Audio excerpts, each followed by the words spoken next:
லூக்கா 18ஆம் அதிகாரம், புதிய ஏற்பாட்டில் 110வது பக்கம். லூக்கா 18ஆம் அதிகாரம் 13ஆம் வசனம்.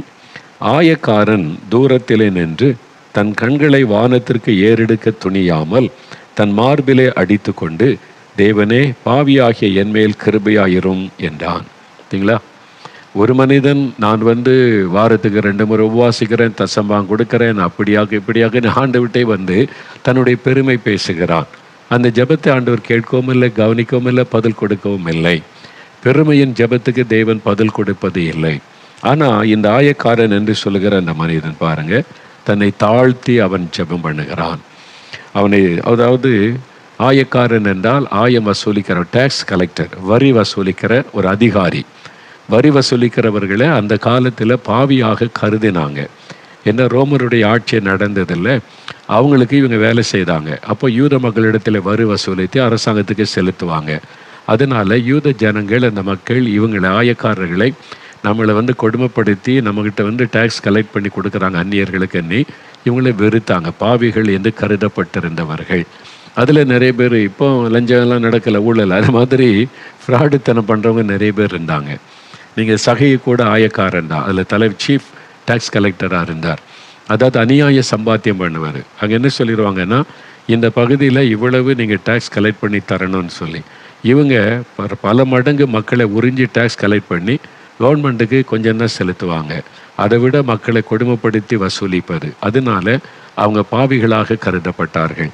அப்படிப்பட்ட ஒரு மனிதன் தான் ஆண்டவருடைய சமூகத்தில் நிற்கும்போது தேவனுக்கு முன்னால் கண்ணங்களை ஏறெடுக்க கூட துணியாமல், நான் அதுக்கு தகுதி உள்ளவன் அல்ல, நான் ஒரு பாவியான மனிதன்னு சொல்லி அவன் எப்படி தேவனே, பாவியாகிய என்மேல் கிருபையாயிரும், பாவியாகிய என்மேல் கிருபையார், ஒரு அழகான ஜெபம், நம்மை தாழ்த்தி ஜெபிக்கிற ஜெபம். இந்த மனிதன் போய், இவனுக்கு தேவனை குறித்து ஒரு பயம் இருந்தது.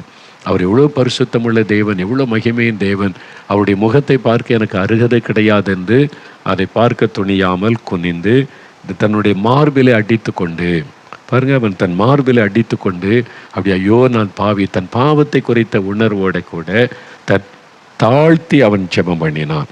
அந்த தாழ்மையின் ஜெபத்துக்கு தான் ஆண்டவர் பதில் கொடுத்தார். பார்த்தீங்களா? அந்த பெருமை இருக்கக்கூடாது. நான் கன்னியாகுமரி மாவட்டத்தில் ஒரு சமயம் ஒரு ஊருக்கு ஊழியத்துக்கு அழைக்கப்பட்டு போயிருந்தோம்.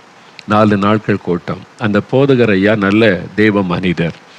நாங்கள் வெளியில் இங்கே இந்த நாட்களில் போகிறதில்ல, பகலெல்லாம் ஜெபம், ராத்திரி கூட்டம், பகல் கூட்டம் இருக்கும் அப்படின்னா. நாங்கள் சொன்னாங்க, ஒரு குடும்பத்தார் நல்ல வாழ்ந்திருந்த குடும்பம் இப்போ நிறைய பாதிக்கப்பட்டு நிறைய இழப்புகள், கஷ்டத்துக்குள்ளே இருக்கிறாங்க. அவங்க ஊழியர் வீட்டுக்கு ஜெபிக்கன்னு கேட்டுக்கொண்டாங்க. நம்ம சபையை சார்ந்தவங்க தான், ஒரு ஜெபம் பண்ணிட்டு வரலாமான்னு சொன்னாங்க. அதனால் அவங்க ஒரு நல்ல தெய்வ மனிதர், சபையினுடைய மெய்ப்பராக இருந்தவங்க. அதனால் சொன்னேன், நீங்கள் சொல்கிறீங்க ஐயா, நான் வர்றேன்னு சொல்லி அவங்களோட எங்கள் ஊழியத்தில் இருந்த 2-3 பேரும் போதகர் ஐயாவும் நாங்கள் போனோம். அந்த வீட்டுக்கு போனால் பெரிய வீடு, பெரிய கேம்பஸு, முன்னால் கார்லாம் நிற்கிது, பெரிய வீடு. அந்த ஊர்லேயே ஒரு பெரிய வீடு அப்படின்னு சொல்லலாம், பெரிய பணக்காரங்க. உள்ளே போனால் அப்படியே தாய் தகப்பன் பிள்ளைங்கள் எல்லாம் அப்படியே ஒரு சந்தோஷமே இல்லாமல் சோகமாக இருந்தாங்க. ஒரு கிறிஸ்தவ வீடு சந்தோஷமாக வர இருப்பாங்களே ஊழியக்காரங்களே, அப்படிலாம் இல்லை, ஏதோ அப்படியே சோகத்தோட, ரொம்ப கஷ்டம் பாடு அப்படின்னு நினைத்து கொண்டேன். அப்போது பேசிட்டு கொஞ்ச நேரம் உட்காந்து பேசிட்டு அவர் சொன்னாங்க, போதறியா, இந்த மாதிரி இந்த குடும்பம் இப்போ இந்த மாதிரி பாதிக்கப்பட்டாங்க, ஜெபிக்கணும் அப்படின்னு சொல்லி. சரி, நம்ம ஜெபம் பண்ணலான்னு சொல்லி எல்லாம் முழங்கால் படியிட்டோம். போதகரையா முழங்கால் படியிட்டாங்க, நான் முழங்கால் படியிட்டேன், கூட வந்தவங்க முழங்கால் படியிட்டாங்க. கண்களை மூடி அவங்களுக்கு ஜெபிக்கணும். கண்ணை மூடி ஆண்டவரை நோக்கினால் ஆண்டவர் சொன்னார், கொஞ்சம் இரு, உன் கண்ணை திறந்து பாரு அப்படின்னு சொன்னார். என்னடா அது, ஆண்டவர் கண்ணை திறந்து பாருன்னு சொல்கிறாருன்னு சொல்லி நான் கண்ணை திறந்து பார்த்தேன். அந்த வீட்டில் இருக்கிற ஒருத்தர் கூட முழங்கால் படியிடலை. சோஃபாவில் அப்படி ஸ்டைலாக அப்படியே உட்காந்துருக்குறாங்க, ஸ்டைலாக சாஞ்சி அப்படி உட்காந்துருக்குறாங்க. அந்த குடும்பத்தில் இருந்த ஒருத்தர் கூட முழங்கால் படியிடலை. கிறிஸ்தவங்க தான், அவங்களுக்குள்ள அந்த தாழ்மையே இல்லை, அவங்களுக்குள்ள ஒரு பெருமை. இப்போ பாதிக்கப்பட்ட நிலைமையில கூட தன்னை தாழ்த்தணுன்ற உணர்வு அவங்களுக்கு இல்லை.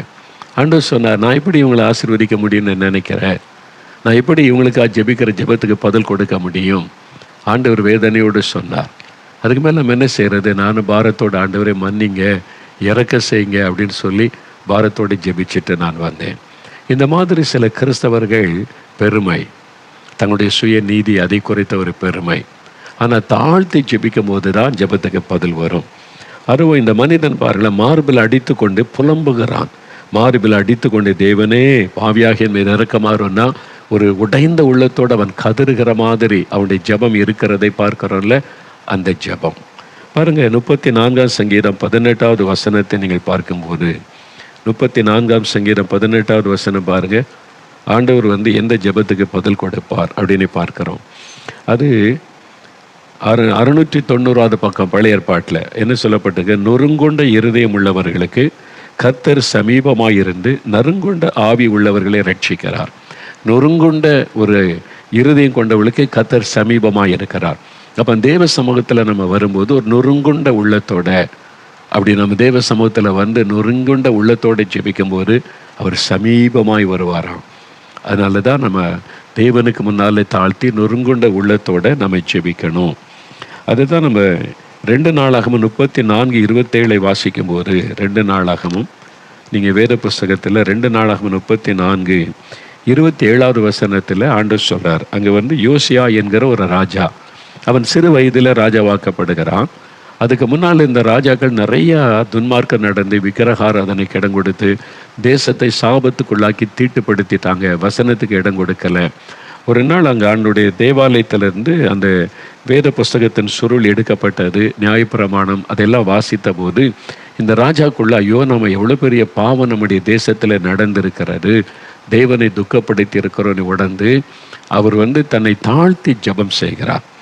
தன்னை தாழ்த்தி, தேசத்தின் ராஜாவே ஆண்டவருக்கு முன்னாலே தன்னை தாழ்த்தி ஜெபித்த போது 27வது வசனம் பாருங்க, 585வது பக்கம் பழைய ஏற்பாட்டில் அதில் என்ன சொல்லப்பட்டிருக்குன்னா, இந்த ஸ்தலத்திற்கும் அதன் குடிகளுக்கு விரோதமாக தேவன் சொன்ன அவருடைய வார்த்தைகளை நீ கேட்கையில், ஆண்டவர் சொல்லிட்டு அந்த மாதிரி விக்கிரகாராதனைக்கும் துன்மார்க்கத்துக்கு இடம் கொடுத்து நீங்கள் என்னை விட்டு விலகி போனதுனால இது சம்பவிக்கும்னு சொல்லி, அதை கேட்டு ராஜா தன்னை தாழ்த்தி கதறி அழுது ஜெபித்த போது ஆண்டவர் சொல்றார், என் வார்த்தைகளை நீ கேட்கையில் உன் இருதயம் இளகி எனக்கு முன்பாக உன்னை தாழ்த்தி எனக்கு முன்பாக நீ பணிந்து உன் வஸ்திரங்களை கிழித்து கொண்டு. அந்த நாட்களில் சிலர் மனம் திரும்பி தன்னை தாழ்த்துவதற்கிடையிலும் வஸ்திரத்தை கிழித்து கொள்ளுவாங்க. அப்புறம் சாக்கு உடை அணிந்து கொள்ளுவாங்க. அது சாக்கு உடை அணிந்து கொண்டு ரட்டு என்று சொல்ல, ரட்டு உடுத்தி சாம்பல் உட்கார்றது அது தங்களை தாழ்த்துவதற்கு அடையாளமாய், மனம் திரும்புவதற்கு அடையாளமாய் இப்படி செய்வாங்க. அப்போ எனக்கு முன்பாக நீ அழுதபடியால் நானும் உன் விண்ணப்பத்தை கேட்டேன் என்று கர்த்தர் சொல்றார். தன்னை தாழ்த்தி அழுத உடனே தேவன் மனம் இறங்கிட்டார். இப்படிதான் நம்ம நிறைய பேருடைய வாழ்க்கையை பார்க்குறோம்ல. ஆண்டவருக்கு முன்னாலே தாழ்த்தி நம்முடைய கண்ணீரை சிந்தி ஜெபிக்கும் போது ஆண்டவர் உடனே இரக்கம் செய்து பாவத்தை மன்னித்து ஒரு விடுதலை கொடுக்கிறதை பார்க்க முடியும். ஒரு சமயம் ஒரு நண்பர் என்னை பார்க்க வந்தார்.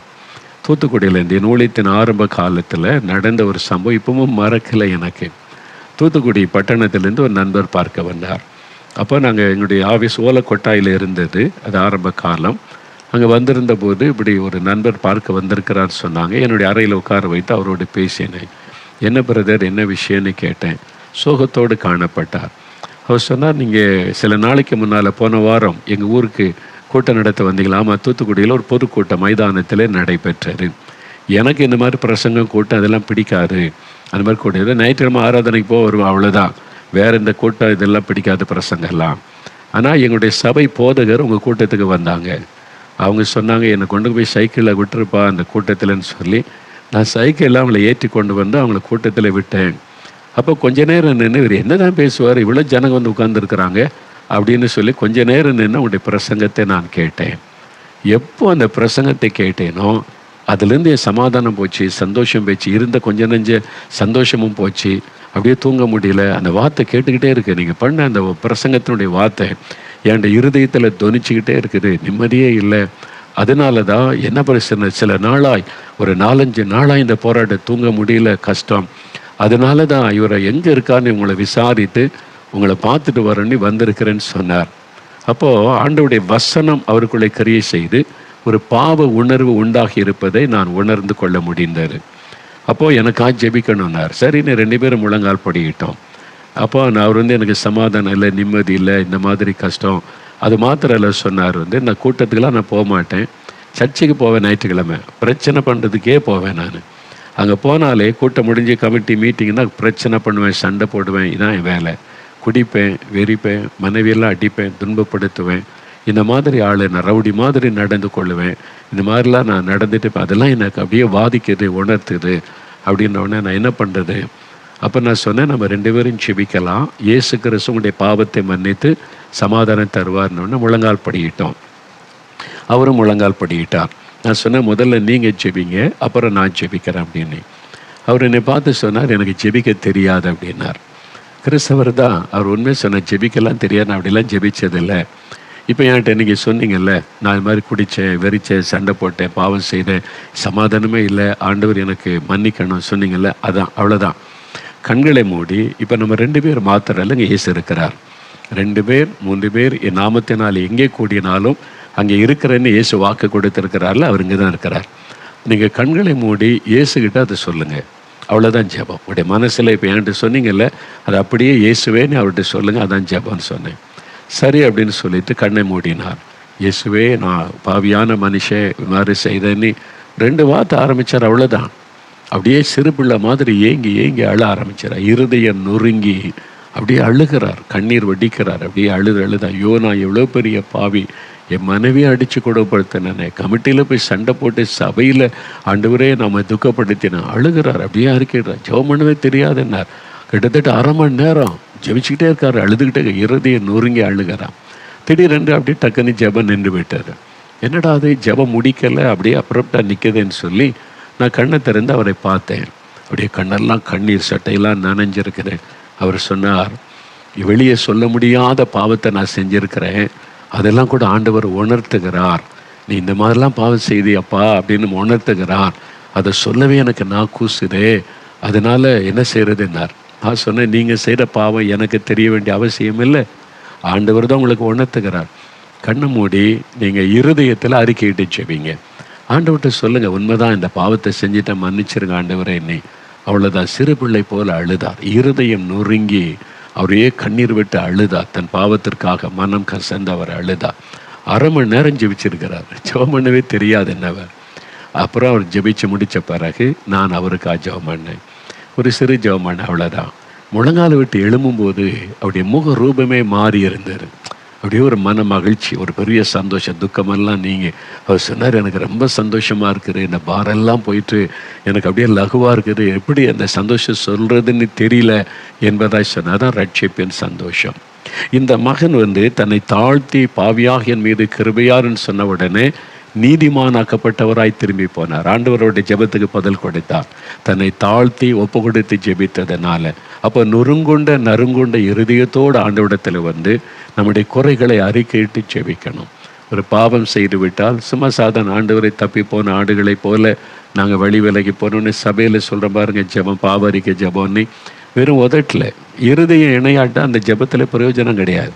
உதட்டில் சொல்கிற ஜெபத்துக்கு பதில் வராது. இருதயம் நொறுங்கி இருதயத்திலிருந்து அந்த ஜெபத்தை ஏறெடுக்கணும். அதுதான் ரொம்ப முக்கியம். வாயக்காரனுடைய ஜெபம் பாருங்கள், இருதயம் நொறுங்கி தன்னை தாழ்த்தி ஜெபித்தார். 4வது இன்னொரு ஜெபத்தை குறித்து வேதத்தில் பார்க்கிறோம். அது லூக்கா 18வது அதிகாரம். லூக்கா 18வது அதிகாரம் 1 முதல் 8 வசனங்கள்.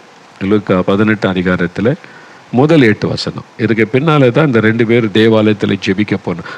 பரிசேயன் ஆயக்காரன் ஜெபம். இந்த 18 அதிகாரம் 1லேருந்து 8 வசனத்தில் பாருங்க, அங்கே ஒரு ஜெபம் சொல்லப்படுகிறாரு.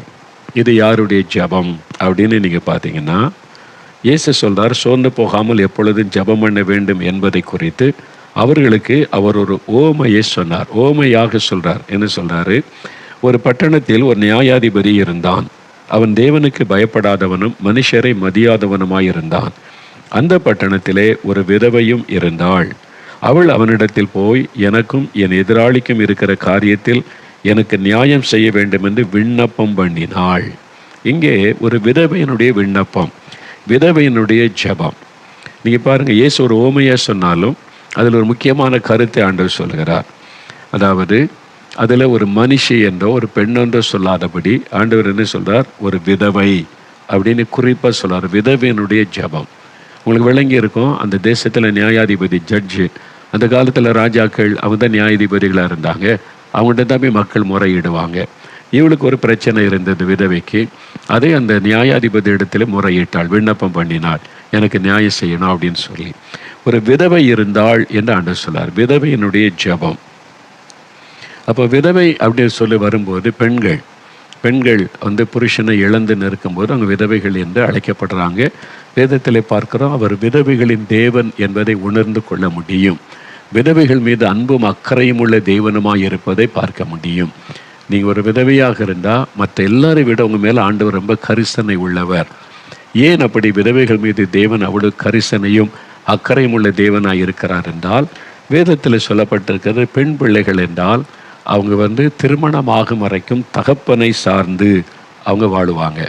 தகப்பனுடைய அரவணைப்பு பாதுகாப்பில் இருப்பாங்க. பெண் பிள்ளைகளை குறித்து பைபிள் சொல்லும்போது அவங்க வாலிப பிள்ளைகளாக இருக்கிறவங்க, சிறு பிள்ளையிலேருந்து வாலிப வயது வரைக்கும் திருமணமாகும் வரைக்கும் தந்தையினுடைய அரவணைப்பு பாதுகாப்பில் இருப்பாங்க. திருமணத்துக்கு பிறகு கணவனுடைய பாதுகாப்பில் இருப்பாங்க. அப்போ அவங்க வந்து ஒரு பாதுகாப்புக்காக ஆண்களை டிபெண்ட் பண்ணி வாழுகிறது தான் பைபிள் சொல்கிறது. அப்போ அந்த பெண்களுக்கு பாதுகாப்பு முதல்ல தகப்பன், அதன் பிறகு வந்து கணவன். அப்போ அதுதான் அவனுடைய வாழ்க்கையில் தேவன் நியமித்திருக்கிற ஒரு காரியம். ஆனால் கணவன் இறந்துட்டா, விதவைகள் ஆக்கப்பட்டுட்டா என்ன நடக்கும்? அவங்க வந்து ஒரு 2 குழந்தை இருக்குதுன்னு வைங்க, சொந்த பெற்றோர் வீட்டுக்கு போக முடியாது. அவங்க இன்னும் பையன் மருமகளோடு வாழ்ந்து கொண்டு இருக்கலாம், அங்கே போக விரும்ப மாட்டாங்க.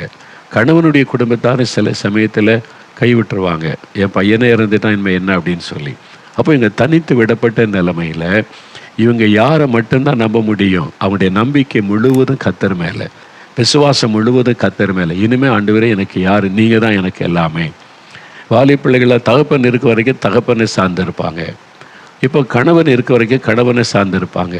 கணவன் இல்லாத பட்சத்தில் தான் விதவைகள் ஆக்கப்பட்ட உடனே அவனுடைய வாழ்க்கை முறையே மாறும். அவனுக்கு என்ன வேணாலும் இதுக்கு முன்னால் கணவர்கிட்ட தான் சொல்லுவாங்க, இது வேணும், அது வேணும், இதை செய்யுங்க, அதை செய்யுங்க, பிள்ளைக்கு செய்யுங்கன்னு. இப்போ யாரும் இல்லை. இப்போ என்ன உலக பிரகாரமாக மனிதர்கள் யாரும் உதவி இல்லாத போது தேவனிடத்தில் போவாங்க. அவங்க கர்த்தரோடு நெருங்கி இருந்து கர்த்தரிடத்துல தான் தன்னுடைய காரியத்தை எல்லாம் சொல்லி கர்த்தரை சார்ந்து வாழ்கிற பழக்கம் வந்துடும். அதனால தான் விதவைகளை குறித்து வேதத்தில் ரொம்ப அருமையான காரியம்லாம் சொல்லப்பட்டிருக்கிறாரு. நீங்கள் 1 தீமோத்தேயு 5ஆம் அதிகாரம் 5ஆம் வசனம் பாருங்கள்.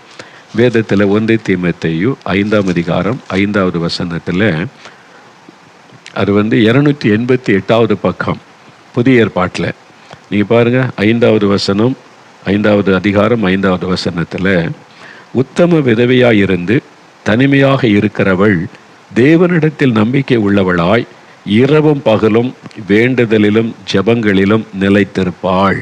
சரிங்களா? விதவையாக இருக்கவங்கள பாருங்களேன், நீங்கள் வீடுகளில் இருப்பாங்க பார்த்துருக்கீங்களா? அவங்க வந்து தேவனிடத்தில் நம்பிக்கை, கர்த்தர் தான் இனிமேல் எனக்கு எல்லாமே. ஏன்னா யார்கிட்டையும் கேட்க முடியாது, கணவர் இல்லை. இப்போ நான் அவரை தான் சார்ந்து வாழணும், கர்த்தர் தான் எனக்கு எல்லாம், ஆண்டவர் தான், இயேசு தான். நீ ஆண்டவரை சார்ந்து வாழ்வாங்க. இரவும் பகலும் ஆண்டவரிடத்தில் தான் ஜெபிப்பேன். என்னன்னாலும் ஆண்டவர் தெரியப்படுத்துவாங்க. வசனம் சொல்லியிருப்பாருங்க, தேவனிடத்தில் நம்பிக்கை உள்ளவளாய் இரவும் பகலும் வேண்டுதலிலும் ஜெபங்களிலும் நிலைத்திருப்பாள் என்று சொல்லப்படும். விதவையானவள் தேவனிடத்தில் இரவும் பகலும் ஜெபம் பண்ணி விழித்திருப்பாள் என்பதாக. அப்போ நீங்கள் ஒரு விதவையாக இருந்தீங்கன்னா உங்களுடைய ஜெபத்தை தேவன் கேட்க எப்பவும் ஆயத்தமாக இருக்கிறார். நீங்கள் இரவும் பகலும் அவர் மேலே தான் நம்பிக்கை வைக்கணும், அவரை தான் சார்ந்து கொள்ளணும்னு வேதம் சொல்லுகிறது. நிறைய விதவைகளுக்கு ஆண்டவர் செய்த அற்புதங்கள் வேத புஸ்தகத்தில் எழுதப்பட்டு இருக்கிறது. நாயன் ஊருக்கு போகிறாரு, ஒரு விதவை அழுது கொண்டு வருகிறாள். தன்னுடைய ஒரே மகன் மரித்து விட்டான். இயேசுவால் அதை தாங்கிக் கொள்ள முடியல, மனது உருகுகிறார். அந்த விதவையின் கண்ணீர் இயேசுடைய உள்ளத்தை அசைத்து விட்டார். அவர் போய் சொல்கிறார், ஸ்திரீ அழாதே, நீ அழாத, நீ அழுத என்னால் தாங்கிக் கொள்ள முடியல. அப்போ அவனுடைய அழுகையை மாற்றணுமான ஒரே வழி, மரித்து போன மகன் உயிர் பெறணும். அந்த மகனை வச்சு தான் ஆறுதல் படுத்த முடியும். ஆண்டவர் இந்த அற்புதத்தை செய்தார். ஒரு விதவையின் கண்ணீரை துடைக்க மரித்து போன மகனை உயிரோடு எழுப்பினார். பாருங்கள், அப்படி தான் ஆண்டவர் விதவைகள் மீது அக்கறை உள்ள ஒரு தேவன். நீங்கள் நினைக்கலாம், ஒரு விதவையாக இருக்கலாம், எனக்கு யாருமே இல்லை, எனக்கு யாரும் ஹெல்ப் பண்ணுவதற்கு இல்லை, தனிமையாக நான் போராடி கொண்டு இருக்கிறேன். இல்லை, இயேசு உங்கள் மேலே ரொம்ப அன்பும் அக்கறையும் உள்ள தேவன். ஆனால் வேதவசனம் சொல்கிறபடி உத்தம விதவையாக இருப்பதற்கு உங்களை அர்ப்பணித்து கொள்ளணும். அதில் சில இளம் விதவைகள், அவங்களை குறித்து இந்த உத்தம விதவைகள் கூட்டத்தில் அவங்களை சேர்த்து கொள்ளாத அப்படின்னே அவர் ஆண்டவர் சொல்கிறார். ஏன்னா அவங்க வந்து திடீர்னு திருமணம் செய்து கொள்ள வாய்ப்பு இருக்கிறது, அவங்களுக்கு இன்னொரு வாழ்க்கை அமையலாம். ஆனால் கொஞ்சம் 2 பிள்ளைகள் இருக்கிறது கொஞ்சம் வயசாயிட்டுன்னா அவங்க இனி அடுத்த வாழ்க்கையை நினைக்க மாட்டாங்க. இந்த பிள்ளைகளை நான் வளர்த்து ஆளாக்கணும்னு நினைப்பாங்க. அப்போ இந்த பிள்ளைகளுடைய தேவைகள், தன்னுடைய தேவைகளுக்கு யார்கிட்ட கேட்க? ஆண்டவர் தான். அதனால தான் ஆண்டவர் சொல்றார், விதவைகளையும் திக்கற்ற பிள்ளைகளை விசாரிக்கிறது. அது ஒரு பக்தி, மாசில்லாத பக்தி. நம்ம ஆண்டவர் மேலே அன்பு விசுவாசமாக இருக்கிறோன்னா, ஆண்டவரை விசுவாசிக்கிறது சொன்னால் மாத்திரம் போதாது. நம்ம பைபிள் வாசிக்கிறோம், ஜெபிக்கிறோம், ஆண்டவரோடு இருக்கிறது சொன்னால் மாத்திரம் போதாது. விதவைகளையும் திக்கற்ற பிள்ளைகளையும் விசாரிக்க வேண்டும் என்று ஆண்டவரை சொல்கிறார். அதுதான் சுத்தமான பக்தி. அப்போ பக்தியில் ஒரு காரியம், விதவைகள், அதாவது அவங்களுக்கு யார் இல்லாமல் இருக்கிற உத்தம விதவைகள், வயதான காலத்தில் தனிமைப்பட்டவங்களை விசாரிப்பது, அவங்களிடத்தில் அன்பு காட்டுவது, அவங்களுக்கு உதவி செய்வது. அதனால தான் இப்போ எங்கள் சர்ச்செல்லாம் விதவைகளுக்குன்னு மாதந்தோறும் உதவித்தொகை கொடுக்க நாங்கள் சபையில் ஒழுங்கு செய்திருக்கிறோம். நல்ல மாதத்தில் ஒரு நாள் விதவைகளை அழைத்து அவங்களுக்கு ஒரு கூட்டம் நடத்தி நல்ல உணவு கொடுத்து சந்தோஷமாக அனுப்புவோம். கிறிஸ்மஸ் காலங்களில் உடை கொடுக்கும்போது விதவைகளுக்கு முதலிடம் கொடுப்போம். உதவியற்ற ஆதரவற்ற விளைந்த உதவிகளை தேடி போய் அவங்க என்ன கலரில் எப்படி சேரி கேட்குறாங்களோ அதை நோட் பண்ணி அதை வாங்கி கொடுப்போம். அவங்களுக்கு ஒரு சந்தோஷம். அதனால் விதவைகள் குறித்து தேவன் மிகவும் அக்கறை உள்ள தேவன். இங்கே ஒரு விதவையினுடைய ஜெபத்தை குறித்து தான் ஆண்டவர் சொல்கிறார். அந்த விதவை அந்த நியாயாதிபதி இடத்துல முறையிடுகிறாள். அவன் பதிலே சொல்ல மாட்டேங்கிறான். ஆனால் அந்த விதவையுடைய ஜெபத்தை பாருங்கள், விடலை. திரும்ப திரும்ப திரும்ப தினம் தன்னுடைய விண்ணப்பத்தை செலுத்தி கொண்டே இருக்கிறாள்.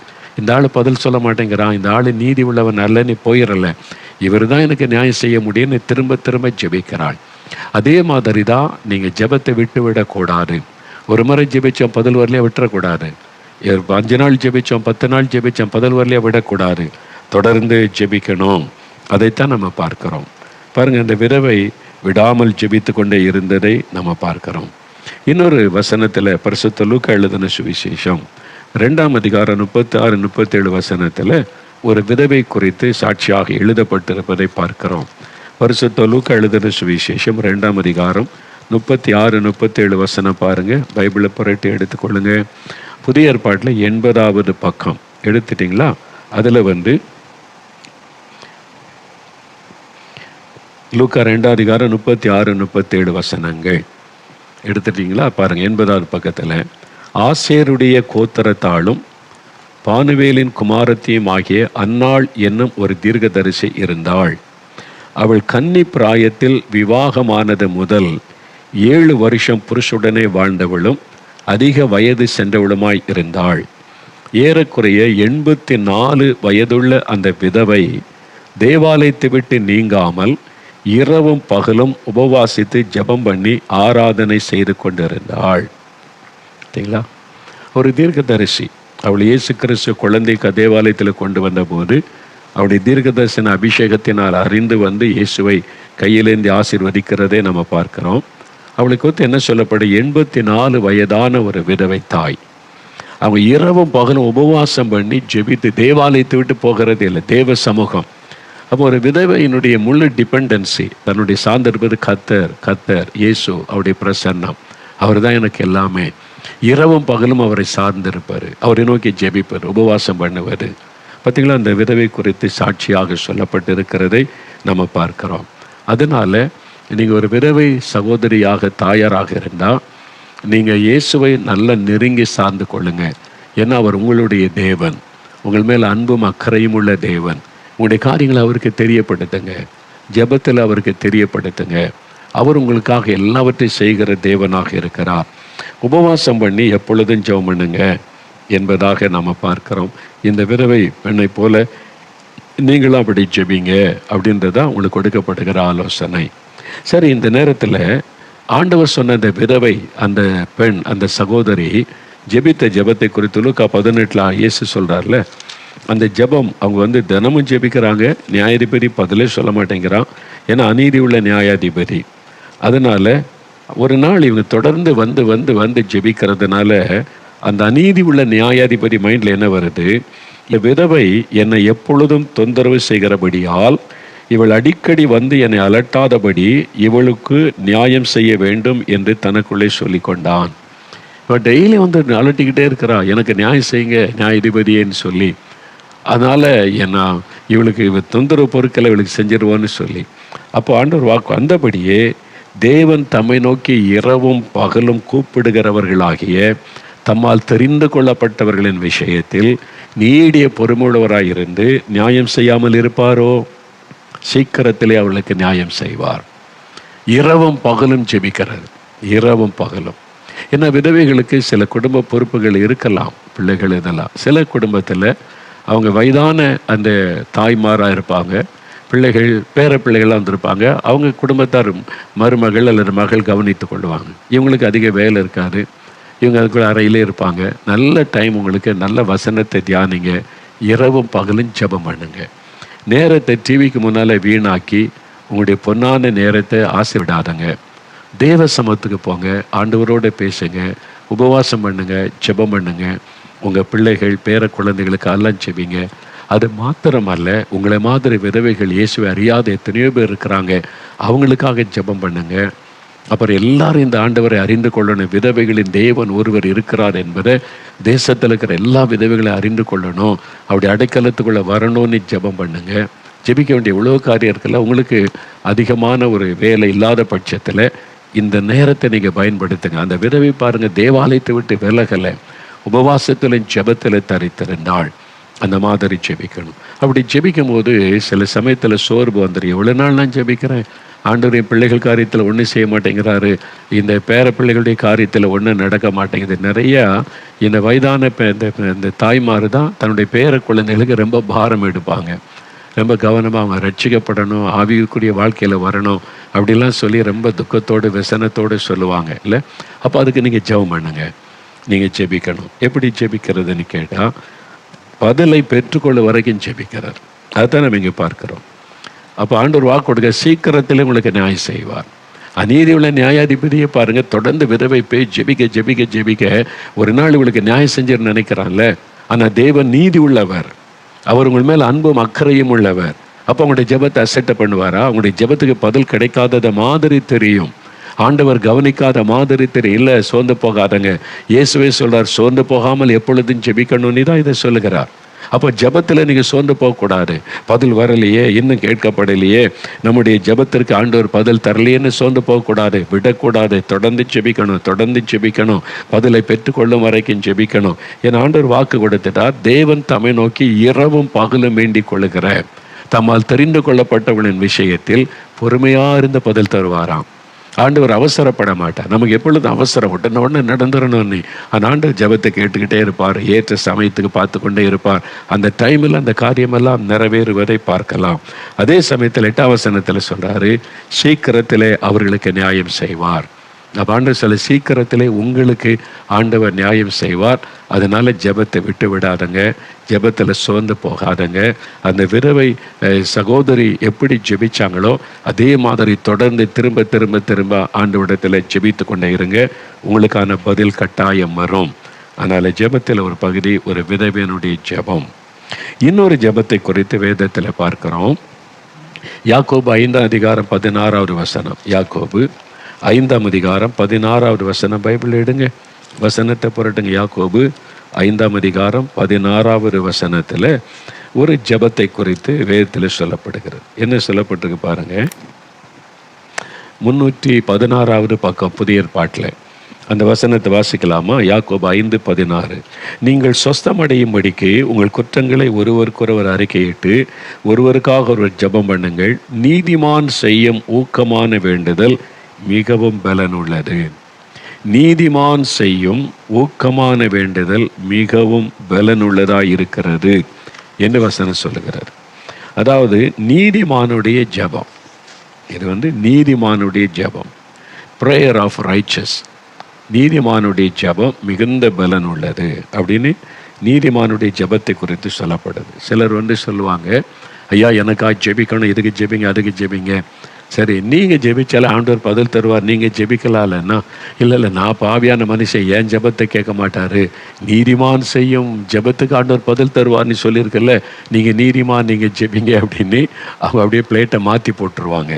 நீங்கள் ஜெபிங்கன்னா இல்லை ஏன் ஜெபம் கேட்கப்படாது, நீங்கள்லாம் ஊழியக்காரங்க நீதிமான்கள், உங்கள் ஜெபம் தான் கேட்கப்படும். இந்த வசனத்தை வைத்து தான் அப்படி சொல்லுவார். ஆனால் நீதிமான்களுடைய ஜெபம் இதில் என்ன சொல்லப்பட்டிருக்குன்னா, யாராவது ஒருவர் வியாதிப்பட்டால் அந்த வியாதிப்பட்டவங்களுக்காக நீங்கள் பொறுப்படுத்தி ஜெபிப்பது. ஒருத்தருக்கு ஒரு பிரச்சனை, கடன் பிரச்சனை, குடும்ப பிரச்சனை, ஒரு போராட்டம், நஷ்டம், இழப்பு, அப்படி உங்களுடைய தேவை சொல்கிறாங்க. நீங்கள் வேலை செய்கிற இடத்துல, வசிக்கிற இடத்துல, உங்கள் சர்ச்சில் கூட வந்து எனக்காக கொஞ்சம் ஜெபம் பண்ணிக்கொள்ளுங்க அப்படிலாம் கேட்பாங்க. அது மாதிரி வேலை செய்கிற இடத்துல கூட நீ கிறிஸ்தவங்களா பிரார்த்தனைலாம் பண்ணுவீங்களா, எனக்காகவும் சேர்த்து பிரார்த்தனை பண்ணிக்கொள்ளுங்க அப்படி சொல்லுவாங்க. பார்த்துருக்கீங்களா? அப்போது நம்ம சுற்றி இருக்கிற மக்கள், தேவை உள்ள மக்களுக்கு நம்முடைய ஜெபம் அவசியம். அவங்களுக்கே தெரியுது கிறிஸ்தவங்கன்னா கடவுளோட பேசுவாங்க, ஜெபம் பண்ணுவாங்க, நம்ம சொன்னால் நமக்காகவும் ஜெபம் பண்ணுவாங்கன்னு சொல்லி. இப்படி ஒருவருக்காக ஒருவர் ஜெபம் செய்வது, அதான் சொல்லப்படும், ஒருவருக்காக ஒருவர் ஜெபம் பண்ணுங்கள் அப்படின்னு சொல்லப்பட்டிருக்கிறார். நான் நிறைய பேர்கிட்ட எனக்காக ஜெபம் பண்ணுங்கன்னு கேட்டுக்கொள்ளுவேன். நான் ஊழியக்காரன், நான் ஜெபிக்கிற ஆண்டவர் தான் என் ஜெபத்தை கேட்கிறாரு அப்படின்னு நினைப்பேன். எனக்கும் ஜெபம் தேவை, மற்றவருடைய ஜெபம் தேவை. அதனால் மற்றவருடைய ஜெபத்தை கேட்பேன், எனக்காக ஜெபம் பண்ணிக்கொள்ளுங்கள் என்பதாய் நான் கேட்பேன். அப்படி ஒருவருக்காக ஒரு ஜெபிப்பது ரொம்ப முக்கியம். சகோதரர் டிஜிஎஸ் தினகரன் அவங்ககிட்ட நான் நிறைய கற்றுக்கொண்டேன். நான் 79வது வருஷம் முதல் முறை அவங்க பார்க்கணுன்னு நான் அவங்களுக்கு ஒரு கடிதம் தான் எழுதியிருந்தேன், ஜெபிக்கிறோன்னு சொல்லி. உங்களை நான் பார்க்கணும் தம்பி வாங்க அப்படின்னு சொல்லி. அந்த காலத்தில் டெலகிராம் தான், இந்த மாதிரி உள்ள ஃபோன் வசதிலாம் கிடையாது. டெலகிராம் வந்தது. அப்போ அதை எடுத்துக்கொண்டு நான் சென்னையில் அந்த ஆஃபீஸுக்கு போனேன். முதல் பர்சனலாக அவங்கள பார்க்க போகிறேன். அப்போ ஒரு பெரிய எக்ஸைட்மெண்ட், ஆவல் எல்லாம் இருக்குது. எனக்காக அவங்க ஜெபம் பண்ணணும், நான் அப்போ தான் ஊழியத்துக்கு வந்திருக்கிறேன் அப்படின்னு ஒரு ஆசையோடு போயிருக்கிறேன். அவங்க என்னை கூப்பிட்டு உட்கார வச்சு முதல் முறை பர்சனலாக பேசுகிறோம். நம்ம கூட்டத்தில் தான் பார்த்துருக்குறேன். என்ன செய்கிறீங்க தம்பி, 4 மாவடி ஊழியம் எல்லாம் கேட்டு ரொம்ப கரிசனாக விசாரித்தாங்க. அப்புறம் கடைசியில் என்னொன்று, தம்பி எனக்காக ஜெபம் பண்ணுங்கன்றாங்க. எனக்கு கை காலம் ஆடி போச்சு. அவங்க நமக்காக ஜெபிக்கணும் தான் நான் போயிருக்கிறேன். அவங்க தெய்வ மனிதர், எனக்காக ஜெபிக்கணும்னு. அவங்க சொல்கிறாங்க, தம்பி எனக்காக ஜெபம் பண்ணுங்க அப்படின்றாங்க. நான் அப்படியே ஒரு நிமிஷம் அமைதி ஆகிட்டேன், என்ன சொல்கிறேன்னு தெரியல. ஆனால் அவங்க சொல்கிறாங்களே நம்ம ஜெபிக்கணும்னு அவங்களுக்காக ஜெபித்தேன். அப்போது அதன் பிறகும் அடிக்கடி எங்கே ஊழியத்து போனாலும் எனக்கு ஃபோன் பண்ணி, தம்பி எனக்காக ஜெபம் பண்ணணும், நான் பம்பாய்க்கு ஊழியத்து போகிற கூட்டம் இருக்குது, இங்கே பூனாவில் கூட்டம் இருக்குது தம்பி ஜெபம் பண்ணுங்க. ஒவ்வொரு ஊழியத்து போகும்போதும் ஃபோன் பண்ணி நான் எங்கே இருந்தாலும் கான்டாக்ட் பண்ணி என்கிட்ட ஜெபம் பண்ணுங்க தம்பின்னு கேட்பாங்க. அவ்வளோ பெரிய தெய்வ மனிதர், கர்த்தர் அவங்களை கொண்டு எவ்வளோ அற்புத அடையாளம் செய்கிறார். ஆனால் அவங்களுக்கு தெரிந்தது எனக்கும் ஜெபம் தேவை. அதுலேருந்து நான் கற்றுக்கொண்டேன், என்னை தாழ்த்தி நானும் மற்றவங்க எனக்காக ஜெபம் பண்ணுங்க, அப்போ எனக்கும் மற்றவங்களுடைய ஜெபம் தேவை அது என்பதை நான் அறிந்து கொண்டு நிறைய பேர்கிட்ட கேட்பேன். அப்படி ஒருவருக்காக ஒருவர் ஜெபம் செய்வது. அப்போது இது ஒரு நல்ல அனுபவம், வேதம் சொல்லுகிற ஒரு காரியம். பவுல் கூட பாருங்கள், அதை அறிந்து தான் எனக்காக வேண்டிக் கொள்ளுங்கள் என்று விசுவாசிகளிடத்தில் கேட்கிறார். ஊழியக்காரங்களுக்கும் ஜெபம் அவசியம். அப்போ இங்கே ஒருவருக்கு அவர் ஜெபிக்கும் போது, நம்ம வசிக்கிற இடத்துல, நம்முடைய தெருவில், கிராமத்தில், வேலை செய்கிற இடத்துல மற்றவங்க தேவையோடு இருக்கும்போது நீங்கள் அன்பை விசாரிச்சிங்கன்னா, உங்களுக்காக நான் ஜெபம் பண்ணி கொள்கிறேன்னா உடனே சொல்லுவோம், மனம் திறந்து எங்கள் வீட்டில் இந்த பிரச்சனை ஜெபிக்கிறீங்களா, அவங்க இயேசுகிட்ட வேண்டிக் கொள்ளுங்கள் அப்படிலாம் சொல்லுவாங்க. அப்படி நீங்கள் செய்யும்போது, அப்படி மற்றவர்களுக்காக நீங்கள் ஜெபிக்கும்போது, நீதிமான் செய்யும் ஊக்கமான வேண்டுதல் மிகவும் பலனுள்ளதாக இருக்கிறது. அப்படி ஜெபிக்கிற நீங்கள் நீதிமானாக இருக்கணும். நீங்களும் பாவத்தை வைத்துக்கொண்டே அடுத்தவங்களுக்காக ஜெபிச்சிங்கன்னா அந்த ஜெபம் கேட்கப்படாது. அப்போ நீதிமானாக இருக்கிறதனுடைய பாவத்தை விட்டு மனம் திரும்பி இயேசுவின் இரத்தத்தினால் கழுவப்பட்டவர்கள் தான் நீதிமான்கள். அவ்வளோதான் வேதம் சொல்லுகிறார். அப்புறம் நீதியாய் நடந்து கொள்ளணும். வேத வசனத்தின்படி நம்முடைய செயல்கள், பேச்சு எல்லாமே நீதியாக இருக்கணும். அநீதியான காரியத்துக்கு இடம் கொடுக்கக்கூடாது. அவங்களுடைய ஜெபத்துக்கு தான் வல்லமை இருக்கிறது, அதை அறிந்து கொள்ளணும். அப்போ நீங்கள் மற்றவங்களுக்காக ஜெபிக்க முன்னால் முதல்ல உங்களை ஆராய்ந்து பார்த்து, ஆண்டோட இரத்தத்தினால் கழுவப்பட்ட ஒரு அனுபவம், நீதிமானாக்கப்பட்ட அனுபவம் இருக்குதான்னு சோதித்து பார்க்கணும்.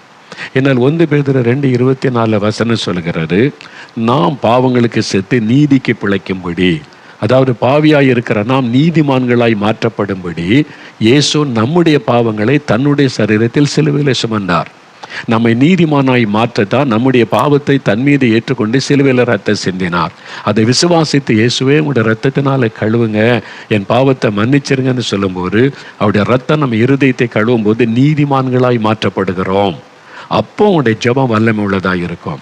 இயேசு பற்றி எனக்கு தெரியும், ஜெபிக்கலாம் எனக்கு தெரியும்னு சும்மா ஜெபிக்கலாம், அந்த ஜெபம் வல்லமை இருக்காது, அந்த ஜெபத்துக்கு பதிலும் வராது.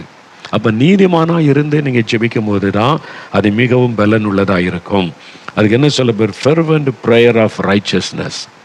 அந்த ரைச்சஸ் மேனுடைய ஜெபம் வந்து அதுக்கு என்ன சொல்லப்பட்டுன்னா, ஆர்வமுடன் ஜெபிக்கணும், உருக்கமாக ஜெபிக்கணும். ஒருத்தர் வந்து கேட்குறாங்க, எனக்கு சுகத்துக்காக ஜெபிங்கன்னா உருக்கமாக ஜெபிக்கணும், ஆர்வத்தோட ஜெபம். கடமைக்காக பேருக்காக ஒரு ஜெபம் பண்ணுவதல்ல, சரி கேட்குறாங்களேன்னு ஒரு ஜெபம் பண்ணிட்டு போகிறதல்ல, ஆர்வத்தோடு ஜெபிக்கணும், ஊக்கமாக ஜெபிக்கணும். அதுதான் ஆண்டவர் அந்த எதிர்பார்க்க. அதுக்கு ஒரு உதாரணத்தை ஆண்டு சொல்றார் பாருங்க.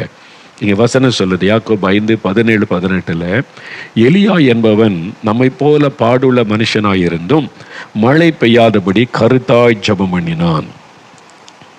He prayed earnestly. அதாவது உண்மையாக ஜெபம் பண்ணினான். சும்மா கடமைக்காக ஜெபிக்கிறதில்ல, பேருக்காக ஜெபிப்பதல்ல, ஒரு உண்மையான இருதயத்தோட. வசனம் சொல்லுது, எலியா என்பவன் நம்மை போல பாடுள்ள மனுஷனாயிருந்தும் மழை பெய்யாதபடிக்கு கருத்தாய் ஜெபம் பண்ணினான். நிறைய பேர் பாருங்களேன், அந்த ஜெபம் அப்படியே நம்ம வழக்கமாக ஜெபம் பண்ணி பழகி ஒரு கருத்து இல்லாமல் ஜெபிக்கிற நிலைமைக்கு வந்துட்டோம்.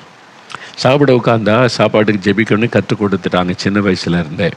டைனிங் உட்காந்து எங்கே போனாலும் கண்ணு மூடி ஜெபம் பண்ணுவோம், அவ்வளோதான். ஆனால் நீங்களே யோசித்து பாருங்கள், ஆண்டவரை நோக்கி கருத்தாக ஆண்டவரோடு தொடர்பு வைத்து ஜெபிச்சிங்களா? சும்மா சாப்பாட்டுக்கு முன்னால் ஆண்டவரை ஆசீர்வதியும், ஒரு கிளிப்பிள்ளை ஜெபம் சொல்லி கொடுக்கறத அப்படி சொல்லுற. அப்படி பிரயாணத்துக்கு ஜெபிக்கன்னா சிலர் வந்து வழக்கமாக ஜெபிக்க வச்சுருப்பாங்க. அப்படி இருதயம் தேவனோடு இணையாது, உதட்டிலிருந்து ஜெபம் வரும், அந்த ஜெபம் கேட்கப்படாது.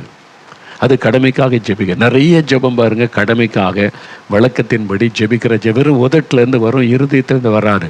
அது கருத்தான ஜெபம் இல்லை. அதனால தான் ஜெபத்துக்கு பதில் வரவில்லை. நீங்கள் ஒருத்தருக்காக ஜெபிக்கும் போது கருத்தாக ஜெபிக்கணும்.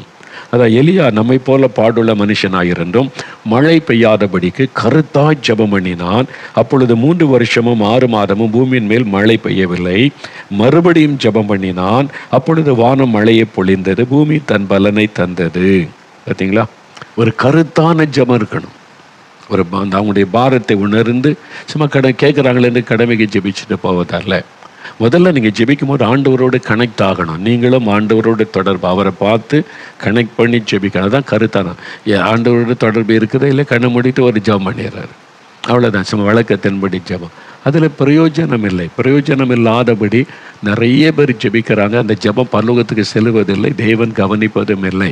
கருத்தான ஜெபத்துக்கு தான் ஆண்டவர் பதில் தருவார். அப்போ நீங்கள் எந்த காரியத்துக்கு ஜெபிக்கிறதா இருந்தாலும் முதலாவது ஒரு முழு இருதயத்தோட ஊக்கத்தோட ஒருவருக்காக ஜெபிக்கணும்.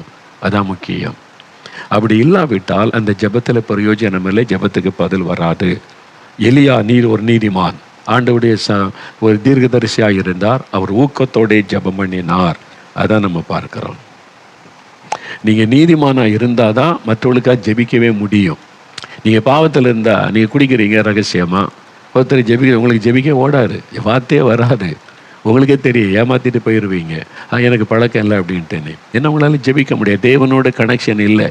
சர்ச்சுக்கு போய் உட்காருவீங்க, எல்லாத்துலேயும் பங்கு பெற, ஆனால் இயேசுவோட கனெக்ஷன் கிடையாது, வெறும் சபைக்கு போயிட்டு வர்றீங்க, அவ்வளோதான். அப்போ ஆண்டவர் ஆகி நம்ம ஜெபிக்கணும். அது கருத்தாக இருக்கணும், ஊக்கத்தோடு ஜெபிக்கணும். அதான் முக்கியமான. ஏன்னா தேவன் நீதி உள்ளவர், தேவன் நீதியாக செயல்படுங்க. நம்மளும் நீதி உள்ளவர்களாக செயல்படும், அநீதியாக நடக்கக்கூடாது. வீட்டுக்குள்ளே, வேலையில், இருக்கிற இடத்துல அநீதிக்கு இடம் கொடுக்கக்கூடாது, அநீதியாக செயல்படவும் கூடாது. அப்போ வசனத்தின்படி நீதி நேர்மையாக நடந்தால் உங்கள் ஜெபம் வல்லமுள்ளதாக இருக்கும். நீங்கள் பாருங்களேன், ஆபிரகாமை குறித்து பார்க்கிறோம். ஆபிரகாம் ஆதியாகமம் 20:18 வாசிக்கும்போது அங்கே ஆபிரகாம் வந்து அபிமெலேக்கு என்கிற ராஜாவுக்காக ஜெபம் பண்ணுகிறார். ஆதியாகமம் 20:18 வாசிக்கும்போது, ஆதியாகமம் எடுங்க 20:18. அங்கே ஆபிரகாம் வந்து ஒரு நீதிமான், ஆண்டவரை பின்பற்றி நடக்கிற, அவர் ஆண்டவரை விசுவாசிக்கிற ஒரு நீதிமான். அவர் வந்து ஆதியாகமம் 20:18 ஆபிரகாம் தேவனை நோக்கி வேண்டிக் கொண்டான். அப்பொழுது தேவன் அபிமெலேக்கையும் அவன் மனைவியையும் அவன் வேலைக்காரிகளையும் குணமாக்கி பிள்ளை பெறும்படி அனுகிரகம் பண்ணினார். என்றால் அவன் நீதிமான். ஆண்டவரே சொல்ல, நீ ஆபிரகாம்கிட்ட போ, உனக்காக அவன் வேண்டுதல் செய்வான், அது உனக்கு ஆசீர்வாதமாக இருக்கும். நீ கர்த்தரே அவன்கிட்ட பேசுகிறார். அதனால ஒரு தேசத்தை ஆளுகிற ராஜா வந்து ஆபிரகாம்கிட்ட கேட்டபோது தேவனை நோக்கி வேண்டிக் கொண்டான். சும்மா கடமைக்காக பேருக்காக ஜெபிக்கல, உண்மையா உத்தரவாதத்தோட கருத்தா ஜெபித்ததுனால ஆண்டவருடைய பாவத்தை மன்னித்து அவளை ஆசீர்வதித்து குணமாக்கினார், ஆசீர்வதித்தார் என்பதாக பார்க்கிறோம். அப்போ யோபு 42 எடுங்க, வேத புஸ்தகத்தில் யோபுவின் சரித்திரம் 42 10 அங்கே யோபுடைய ஜெபம், அவர் ஒரு நீதிமானாக இருந்தார் யோபு. அவருடைய சிநேகிதருக்காக ஜெபிக்கிறார். யோபு 42:10 யோபு தன் சிநேகிதருக்காக வேண்டுதல் செய்கிற போது கர்த்தர் அவன் சிறையிருப்பை மாற்றினார். கர்த்தர் அவனுடைய சிறையிருப்பை மாற்றினார் என்பதாய் பார்க்கிறோம். ஏன்னா அவருடைய சிநேகிதர்கள், அவனுடைய ஃப்ரெண்டு தான். அவங்க தேவனை துக்கப்படுத்திட்டாங்க, தேவனை கோபப்படுத்திட்டாங்க. அவங்க நிதானமாக பேசலை, யோபுவை குற்றப்படுத்துகிறாங்க. ஆண்டவரை குறித்து தங்களை நீதிமான்களை போல பேசுகிறாங்க. தாங்க தான் ரொம்ப பெரிய ஆட்கள் போலவும் பரிசுத்தவான்கள் போலவும் பேசி ஆண்டவருடைய காரியத்தை குற்றப்படுத்துகிற மாதிரிலாம் வார்த்தைகள் வந்து விட்டது. ஆண்டவர் சொல்கிறார், உங்கள் மேலே எனக்கு கோபம் வருது, நீங்கள் பேசினது என்னை கோபப்படுத்தி விட்டு துக்கப்படுத்தி விட்டது, அதனால் என் கோபத்தின் விளைவாக நீங்கள் அழிக்கப்பட்டுருவீங்க. ஆனால் நான் உங்களை அழிக்க விரும்பலை. அதுக்கு ஒரு ஜெபம் தேவை. யார் ஜெபம்? ஒரு நீதிமானுடைய ஜெபம் வேணும். யோபுகிட்ட போங்க. யோபு உங்களுக்காக வேண்டிக் கொள்ளும்போது நான் உங்களுக்கு இரக்கம் செய்வேன் என்று சொல்கிறார். உடனே யோபுகிட்ட சொல்கிறாங்க, யோபு தன் சிநேகிதருக்காக உண்மையாக வேண்டுது, ஆண்டவரை மன்னிச்சிருங்க, அவங்க பேசினதில் உங்களை துக்கப்படுத்திட்டாங்க, மன்னிச்சிருங்க, அவங்களுடைய செயல்களை மன்னிச்சிருங்க, அவங்க என்ன காயப்படுத்தினாங்க, உங்களை காயப்படுத்திட்டாங்க, மன்னித்து அவங்களை ஆசீர்வதிங்கன்னு சின்சியராக கருத்தாக அவர் ஜெபிக்கிறார். அந்த மாதிரி யோபு ஜெபித்ததுனால கர்த்தர் மனம் இறங்கினார். அதனால் அவருடைய சிநேகிதர்களையும் தப்பி வச்சாங்க. யோபின் சிறையிருப்பு மாறினதை நம்ம பார்க்கிறோம்.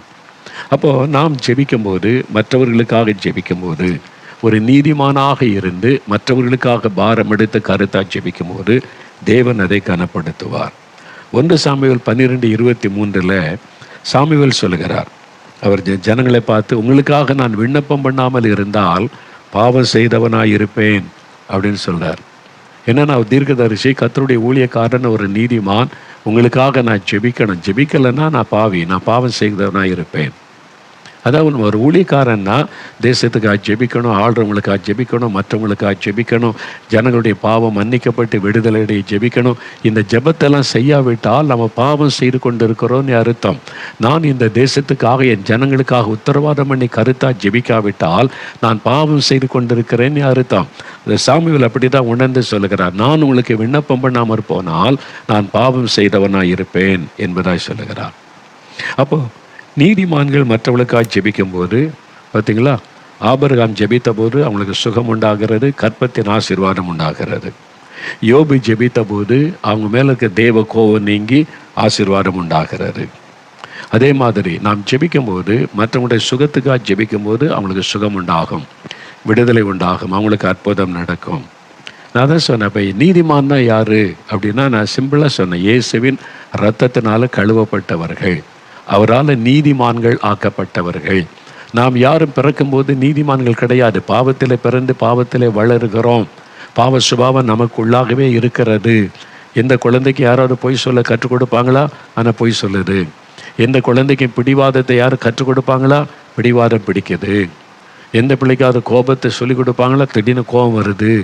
அது பிறக்கும் போதே பாவ சுபாவத்தோடு பிறக்கிறது. அப்போது நீதிமானாய் மாற்றப்படுவது, பாவத்தை விட்டு மனம் திரும்பி இயேசுக்கு ஒப்பு கொடுக்கும்போது அவருடைய ரத்தம் நம்மை கழுவுகிறது, ஒரு நித்திய ஜீவனை பெறுகிறோம், புதிய வாழ்க்கை பெறுகிறோம்.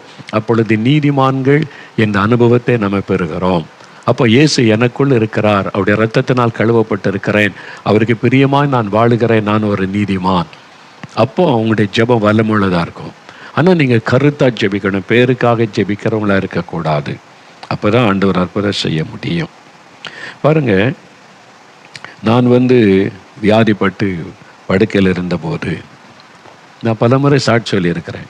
14 வயசு, இருதயம் வீங்கிட்டு கால் நடக்க முடியாது, வலது கால் செயலற்று விட்டது. மருத்துவர்கள் கைவிட்டுட்டாங்க, இனி இந்த தம்பி பிழைக்க முடியாது. ஆஸ்பத்திரியிலேருந்து என்னை அனுப்பி விட்டாங்க, இனி வீட்டில் கொண்டு போய் வச்சுக்கிடுங்க, எந்த நேரத்தில் மரணம் சம்பவிக்கலாம். அப்போ கைவிடப்பட்ட நிலைமை, என்னை பார்த்தாலே தெரியும் இனி பிழைக்க முடியாதுன்னு. அப்படி வீட்டில் படுத்திருக்கிறேன். ஒரு கிறிஸ்தவ நண்பர், ஒரு வாலிபன், அவர் ஊழியக்காரர் கிடையாது, பாஸ்டர் கிடையாது, ஒரு மிஷினரி கிடையாது, ஃபேக்ட்ரியில் வேலை செய்கிற ஒரு சகோதரன். அவர் இந்த குடும்ப ஃபேமிலி ஃப்ரெண்டு, அவ்வளோ எங்கள் அப்பாவுக்கு ஃபேமிலி ஃப்ரெண்டு. அதனால் நான் வியாதிப்பட்டதை கேள்விப்பட்டு வீட்டுக்கு வந்தாங்க. என்னுடைய தாயார் அவரை பார்த்துனா, என் மகனுக்காக இயேசு கிறிஸ்துவிட ஜெபம் பண்ணுவியா, எல்லாரையும் பையனை கைவிட்டுட்டாங்களேன்னு அழுதார்கள். சரின்னு சொல்லி அவர் ஜெபிக்க நீங்கள் யோசித்து பாருங்கள், அவர் ஒரு முழு நேர ஊழியர் அல்ல, பாஸ்டர் அல்ல, மிஷினரி அல்ல, ஒரு ஃபேக்ட்ரியில் வேலை செய்கிறவர். அவர் முழங்கால் படிக்கிட்டு ஜெபிக்கிறார். எப்பவும் அந்த காட்சி கண் முன்னால் இருக்குது. அவர் கரம் உயர்த்தி ஜெபம் பண்ணினார். அப்படியே அந்த ஜெபம் பாருங்கள், இந்த எண்ணெய் பார்த்தா கால் அசைக்க முடியாது, பல்ஜாக இருக்குது, மரணப்படுக்கை. அதுக்கு அவர் சுகமளிக்கிற கூட்டம் நடத்துகிற ஆள் கிடையாது, வியாதியஸ்தரை சுகமாக்குற ஊழியெல்லாம் செய்யலை. ஆனால் ஒரு நீதிமான். எப்படின்னா மனம் திரும்பி இயேசுவின் ரத்தத்தினால் கழுவப்பட்டிருந்தாங்க, பரிசுத்த ஆவியினால நிரப்பப்பட்டிருந்தாங்க. அந்த நேரத்தில் எனக்கு தெரியாது, அதன் பிறகு அவங்களுடைய அனுபவத்தை கேட்கும்போது தான் எனக்கு தெரியும். அப்போ ஒரு இயேசுவின் ரத்தத்தினால் கழுவப்பட்ட ஒரு நீதிமான் அவர் எனக்காக ஜெபிக்கிறார். இந்த பையனை பார்த்தா பிழைக்கிறதுக்கு வழி டாக்டர்ஸே சொல்லிட்டாங்களே, நான் ஒரு ஃபேக்ட்ரியில் வேலை செய்கிற ஆள், நான் ஜெபம் பண்ணி என்ன அற்புதம் நடக்கும் சொல்லி பேருக்காக ஒரு ஆறுதலுக்கு ஜெபம் பண்ணிவிட்டு நீங்கள் இது மாதிரி இந்த ஊழிக்காட்டை கொண்டு போங்க, அந்த சர்ச்சை கொண்டு போன்னு சொல்லிட்டு போயிருக்கலாம். அப்படி போகலை. அவர் மரணப்படுக்கையில் இருக்கிற என் பக்கத்தில் முழங்கால் படிக்கிட்டு கரம் உயர்த்தி கருத்தாக ஜெபிக்கிறார். எலியா இப்படி ஒரு கருத்தாக ஜெபித்தாரோ, மழை பெய்யணுன்னே முகம் முழங்காலில் பட குனிந்து அவர் திரும்ப திரும்ப திரும்ப ஜெபிக்கிறார். மேகத்தை பார்க்க மறைக்கும். அதே மாதிரி அவர் ஊக்கமாக ஜெபிக்கிறார். அவர் நான் கண்ணை திறந்து வேடிக்கை பார்த்து கொண்டு இருந்தேன். ஏன்னா நான் அப்போ கூட இயேசுவை நம்பலை, அதனால் அவர் ஜெபிக்கிறதை வேடிக்கை தான் பார்த்து கொண்டேன். அவர் அவ்வளோ சின்சியராக கரம் உயர்த்தி எனக்காக பரிந்து பேசி ஜெபம் பண்ணுகிறார். அந்த ஜெபம், அந்த நீதிமானுடைய ஜெபம், அந்த கருத்தா ஊக்கத்தோட ஜெபித்த ஜெபந்தான் எனக்கு அற்புதத்தை கொண்டு வந்தது. தேவன் அந்த ஜெபத்தை கேட்டார். என் தாயார் கண்ணீரோடு, அவங்களுக்கு தெரிஞ்சது வேற ஒன்றும் இல்லை, இயேசுன்ற பெயர், அவ்வளோதான். இயேசுவே இயேசுவே நீ கண்ணீரோடு அழுது இயேசுவனிடத்தில் கெஞ்சி கொண்டிருந்தாங்க என்னுடைய தாயார். மற்றவங்களாம் அமைதியாக இருந்தாங்க. என்னுடைய தகப்பனார் மற்ற சகோதரர்கள் அவங்களுக்கு தெரியும், அவங்களாம் அமைதியாக முழங்கால நின்றாங்க. ஆனால் இந்த 2 பேருடைய ஜெபந்தான் மரணக்கட்டு, இனி பிழைக்க முடியாத இந்த நிலைமை கர்த்தர் மாற்றுகிறார். அந்த ஜெபம் எவ்வளோ வல்லம் உள்ளது பார்த்தீங்களா? ஒரு நீதிமானுடைய ஜெபம் எவ்வளோ வல்லம். அதுதான் வசனம் சொல்லுது, நீதிமான் செய்ய ஊக்கமான வேண்டுதல் மிகவும் பலன் உள்ளது, மிகவும் பலன் உள்ளது. அதுக்கு ஒரு வல்லமை இருக்கிறாரு. நீங்கள் மற்றவர்களுக்காக உத்தரவாதம் பண்ணி கருத்தா பாரத்தோடு ஜெபிச்சிட்டிங்கன்னா அற்புதம் நடந்துடும். ஆண்டவர் கட்டாய பதில் தருவார். எனக்கு தெரிஞ்ச ஒரு ஃபேமிலி, அவங்க வீட்டில் அவங்களுடைய பிள்ளைகள், அதில் ஒரு மகள் பாருங்கள் ஸ்கூலில் படித்துக்கணும், சென்னையில் ஒரு ஸ்கூலில் படிக்கிறாள். அவன் ஒரு 4வது 5 10 வயசுன்னு வைங்களேன், 10 வயசு 5வது வகுப்பு படிக்கிறாள். அவளுக்கு ஒரு ஃப்ரெண்டு, இவள் நல்ல இயேசுவை அறிந்த மகள், அவள் கிறிஸ்தவர் அல்லாத ஒரு இந்து குடும்பத்தை சார்ந்த மகள். 2 பேரும் ஸ்கூலில் ஃப்ரெண்ட், ரொம்ப டியரஸ்ட் ஃப்ரெண்ட் ஆகிட்டாங்க. தினம் பேசிக்கொள்வாங்க, பக்கத்தில் உட்காருவாங்க, ஒன்றா உட்காந்து சாப்பிடுவாங்க. அதுதான் இந்த மகள், இந்த கிறிஸ்தவ மகள் சின்ன வயசில் இயேசுவை ஏற்றுக்கொண்டு கருத்தா ஜெபிக்கிற பழக்கத்தை அவங்க வீட்டில் சொல்லி கொடுத்து நல்ல ஆண்டவரோடு இருந்த மகள். ஒரு நாள் அவருடைய ஸ்கூலுக்கு போன பிறகு அவருடைய ஃப்ரெண்ட் ரொம்ப சோகமாக வந்தாள், துக்கமாக வந்தாள். வந்தவுடனே கேட்டேன், ஏன் ஒரு மாதிரி இருக்க, ஓய் யுவர் சேட், ஏன் துக்கமாக இருக்கிற, என்ன நடந்து கேட்க ஒன்று. அவள் சொன்னா, கண்ணீரோட எங்கள் மாமா வந்திருக்கிறாங்க வீட்டுக்கு. சரி, அதுக்கு என்ன? எங்கள் அப்பா அம்மா எப்போவுமே சண்டை போட்டுக்கிட்டே இருப்பாங்க, எப்போவுமே சண்டை. எங்கள் அப்பா அம்மா சண்டை போட்டுக்கிட்டே இருப்பாங்க, அப்பப்போ பிரிஞ்சு போகிறேன்பாங்க, சண்டை போடுவாங்க. எனக்கெல்லாம் ரொம்ப துக்கம். இன்றைக்கி மாமா என்னை கூப்பிட்டு உங்கள் அப்பா அம்மாவும் பிரிய போகிறாங்களாம், இனி சேர்ந்து வாழ முடியாதுன்னு சொல்கிறாங்க, டிவோர்ஸ் பண்ணிடுறோன்னு சொல்கிறாங்க. நீ யார் கூட இருக்க போகிற? அம்மா கூட இருக்க போறியா, அப்பா கூட இருக்க போறியா? நீ ஸ்கூல் முடிஞ்சு வரும்போது எனக்கு சொல்லணும், அப்போ அதுக்கேற்றபடி செட்டில்மெண்ட் பண்ணலாம் அப்படின்னு சொல்லி எங்கள் மாமா சொல்லி அனுப்புனாங்க அப்படின்னு அந்த சோகத்தோடு அந்த சிறுபெண் ஸ்கூலுக்கு வந்திருக்கிறான். இப்போ இந்த கிறிஸ்தவ பெண் அந்த சிறுபெண் கேட்குறா. கேட்ட உடனே அப்போ உனக்கு யார் வேணும், அப்பாவா அம்மாவா? அவ சொன்ன அழுது, எனக்கு 2 பேரும் வேணும், எனக்கு அம்மாவும் வேணும் அப்பாவும் வேணும். ஆனால் அது நடக்காது போல் இருக்குது. இப்போ சண்டை பெருசாகி அவங்கள பிரித்து வைக்கிறதுக்கு மாமா வந்திருக்கிறாங்க, வழக்கு பேசி பிரித்து வைக்கிறதுக்கு. அப்போ இந்த கிறிஸ்தவ இந்த சின்ன பெண் சொன்னால், உங்கள் அப்பா அம்மாவை ஒன்றா சேர்க்கறதுக்கு ஒருத்தரால் முடியும். அப்படியா? யார் அது? ஏசு கிறிஸ்துவால் முடியும், ஏசப்பாவால் முடியும். ஏசப்பா எங்கள் அப்பா அம்மா ஒன்று சேர்த்துருவாங்களே, சேர்த்துருவாங்க. அது எப்படி முடியும் அப்படின்னு கேட்டால், நம்ம பிரார்த்தனை பண்ணுனா, ஜெபம் பண்ணுனா, ப்ரேயர் பண்ணால் ஏசப்பா செய்வாங்க. அப்படியா? எனக்கு ப்ரேயர்லாம் பண்ண தெரியாத, நான் ஜெபம் பண்ணுறேன், நம்ம 2 பேரும் சேர்ந்து ப்ரேயர் பண்ணலாம். அப்படியா அப்படின்னு சொல்லி அந்த கிளாஸ் ரூமில் முழங்கால் போடுறாங்க. 2 சின்ன பிள்ளை, 10 வயசு பிள்ளைகள். ஒரு பிள்ளை இயேசு அறியாத குடும்பம், அவங்க வீட்டில் பிரச்சனை, இந்த குழந்தை இயேசுவை அறிந்து ஜெபிக்கிற பழக்கம் உள்ள குழந்தை. இவ சின்சியராக ஜெபிக்கிறா. ஏசப்பா, என் ஃப்ரெண்டுடைய வீட்டில் பிரச்சனை, அவங்க அப்பா அம்மா சண்டை போட்டு பிரிஞ்சு போகிறேன்னு சொல்கிறாங்க. என் ஃப்ரெண்டுக்கு அவங்களுடைய அப்பாவும் வேணும், அம்மாவும் வேணும், 2 பேருமே வேணும். அப்பா அவங்க 2 பேரையும் சேர்த்து வைங்க. சின்சியராக ஜெபிக்கிறா. சின்ன பிள்ளை, 10 வயசு பிள்ளை. இந்த ஜெபத்தை யோசித்து பாருங்கள். சின்சியராக கருத்தாக ஜெபிக்கிறா. ஜெபிச்சுட்டு கொஞ்ச நேரம் தான், ஏன்னா ஒரு 5 நிமிஷத்துக்குள்ளே ஜெபம் முடிஞ்சிட்டு அவர் சொன்னா, நீ சந்தோஷமாக போ, ஏசப்பா உனக்கு அற்புதம் செய்திருப்பாங்க. நீ அந்த ஸ்கூல் முடிஞ்சு போயிட்டாங்க. அடுத்த நாள் ஸ்கூலுக்கு வந்தபோது அவருடைய ஃப்ரெண்டு, அந்த கிறிஸ்தவர் அல்லாத அந்த மகள் வந்தால், இவ கேட்டா. அவள் சந்தோஷமாக வந்தாங்க. அந்த வரும்போதே துக்கமில்லை, மகிழ்ச்சியோடு வந்து சொன்னான், நீ சொன்ன மாதிரியே ஏசப்பா எங்கள் அப்பா அம்மாவை சேர்த்து வச்சுட்டாங்க அப்படின்னு சொன்னான். என்ன நடந்ததுன்னு கேட்டால், நீ ப்ரேயர் பண்ணியா? நானும் அந்த ஏசப்பா கிட்ட ப்ரேயர் பண்ணவங்க கூட சேர்ந்து, எனக்கு அப்பாவும் வேணும் அம்மா வேணும் சேர்த்து வைங்க.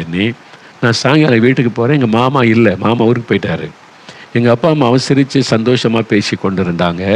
இப்போது நேற்றுலேருந்து அவங்க ரொம்ப ராசி ஆகிட்டாங்க, நல்ல சந்தோஷம் ஆகிட்டாங்க. இப்போ அந்த சண்டை பிரச்சனை இல்லை. அப்போ ஏசப்பா நம்முடைய ஜெபத்தை கேட்டாங்கன்னு சொல்லி. பார்த்தீங்களா, சின்ன பிள்ளைகள் ஜெபிக்கும் போது எவ்வளோ ஊக்கமாக ஜெபிக்கிறார். அவங்களுக்கு சந்தேகமே இருக்காது. அதான் பெரியவங்களுக்கு சின்ன பிள்ளைகளுக்குள்ள வித்தியாசம். சந்தேகமே இருக்க, ஜெபிச்சா ஏசப்பா செய்வாங்க. அந்த மாதிரி ஒரு ஜெபம் ஊக்கமாக ஜெபிக்கணும். அதனால, ஆண்டவரே நான் நீதிமான், உம்முடைய இரத்தத்தினாலே கழுவப்பட்ட நீதிமான், நான் இவங்களுக்காக ஜெபிக்கிறேன் அப்படின்னு சொல்லி ஜெபிச்சு பாருங்கள், அற்புதம் நடக்கும். இன்றைக்கி ஜெபிக்கிறீங்களா? யாரோ ஒருவருடைய ஜெபிக்க கேட்டாங்கல்ல, உங்கள் வேலை செய்கிற இடத்துல, படிக்கிற இடத்துல, ஃப்ரெண்ட்ஸ் மத்தியில், உங்களுடைய தெருவில், நீங்கள் இருக்கிற இடத்துல எனக்காக ஜெபம் பண்ணி கொள்ளுங்க, வேண்டிக் கொள்ளுங்கள்னு நீங்கள் ஜெபிக்கிறீங்களா? கருத்தாக ஜெபிக்கிறீங்களா? ஒருவேளை அவங்க கேட்டுக்கொள்ளாட்டாலும் அவங்களுடைய பிரச்சனை உங்களுக்கு தெரியும்ல, ஒரு 2 நிமிடம் கருத்தாக ஜெபிக்கிறீங்களா? அப்படியே கண்களை மூடி, ஆண்டவரே என்னை நீதிமானாக மாற்றுகிற தேவன், உம்முடைய இரத்தத்தினால் என்னை கழுவி நீதிமானாக்கி விடும். உம்முடைய இரத்தம் என் இருதயத்தை கழுவட்டும், என்னை பாவமற கழுவும். நீதிமான் என்கிற அனுபவத்தை எனக்கு தாரும். நான் இப்பொழுது ஜெபிக்கிறேன். ஜெபம் பண்ணுங்க. யாருக்கு ஜெபிக்கணுமோ கருத்தாக ஜெபிங்க. 2 நிமிடம் ஜெபம் பண்ணுங்க, ஊக்கமாக ஜெபம் பண்ணுங்க. ஆண்டவரே நீங்கள் அற்புதம் செய்யணும், அவங்களுடைய வியாதியை குணமாக்கணும், அந்த மரண கட்டு மாறணும், அவங்க வீட்டில் ஒரு அற்புத மாற்றம் உண்டாகணும், அவங்களுடைய கண்ணீர் துடைக்கப்படணும், அவங்களுடைய நிந்தைகள் மாறணும். கர்ப்பத்தின் கனிக்காக அழுகிறாங்களே, ஆண்டவரே நான் அவங்களுக்காக கண்ணீரோடு ஜெபிக்கிற ஒரு அற்புதம் செய்யுங்க. என் கூட வேலை பார்க்கிற என் நண்பனுக்கு விடுதலை கொடுங்க, என் சகோதரிக்கு, என் சிநேகிதிக்கு விடுதலை கொடுங்க, அற்புதம் செய்யுங்க. அவனுடைய கண்ணீரை தொடங்க. ஆண்டவரே செபிங்க. உங்களுடைய எதிர் வீடு, பக்கத்து வீட்டில் இருக்கிறவங்க ஏதோ ஒரு பிரச்சனை, நீங்கள் உத்தரவாதம் பண்ணி செபிங்க, ஊக்கமாக ஜெபம் பண்ணுங்க. உங்ககிட்ட கேட்டுக்கொண்டாங்கல்ல சுகத்துக்காக ஜெபிங்க, நீ ஜெபிங்க. ஊக்கமான ஜெபம் மிகவும் பலனுள்ளது, வல்லமை உள்ளது. நீங்கள் ஜெபிக்கிற ஜெபத்துக்கு ஆண்டவர் பதில் தருகிறார்.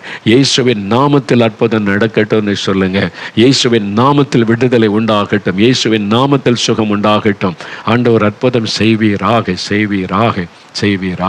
கர்த்தர் ஜெபத்தை கேட்டு விட்டார். உங்களுடைய ஜெபத்துக்கு பதில் வந்து விட்டது. இப்போ வலதுகரம் வைத்து சொல்லுங்க, என் ஜெபம் கேட்கப்பட்டதற்காய் ஸ்தோத்திரம், பதில் தந்து விட்டதற்காய் ஸ்தோத்திரம். அற்புதத்தை நான் எதிர்பார்க்கிறேன். இயேசு கிறிஸ்துவின் நாமத்தில் ஆமேன்.